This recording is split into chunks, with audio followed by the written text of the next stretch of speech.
So good morning po ulit. Ito po yung ating single attached na unit. So ating pong papasukin ng ating bahay. Tara, pasukin po natin. So dito po meron na po tayong gate and fence. So pagpasok po natin sa bahay natin, ito na po yung ating living area. So may provision na rin po tayo dito sa CR po natin. So washroom lang po siya. Yan. And then, meron na rin po tayo ditong kitchen. Yan. Ang ating dining. And syempre, para po maganda, meron tayong provision para sa ating lanay. And of course, ang ating parking po dito sa may pandalikod. So, kasya po dito ang dalawang sasakyan. From here, hanggang dito po sa pinaka-front po natin.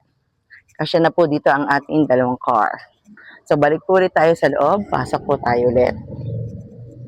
Ang kagandahan po nito, maluluwag po yung ating mga windows. Kaya po yung ating liwanag sa loob, talaga naman pong makakatipid na rin kayo dyan sa kuryente. So, sa morning, hindi na po kailangan magbukas ng ilaw. So, both sides po yan. Okay, so akit naman po tayo dito sa second floor. Kung kita nyo rin, napakalawak po ng ating hagdan. So, hindi po kayo mahihirapang umakyat. So, pwede po kayo magkasalubong dito.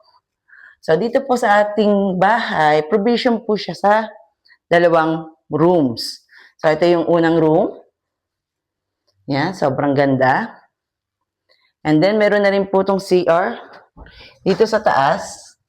Kaya convenient na rin po sa atin. Hindi na po natin kailangan bumaba at umakyat para lang mag-CR.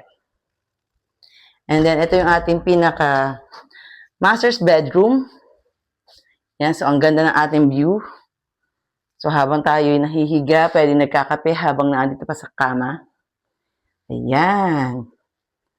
So, for more details po about this project, you can contact us and just message lang po. Thank you!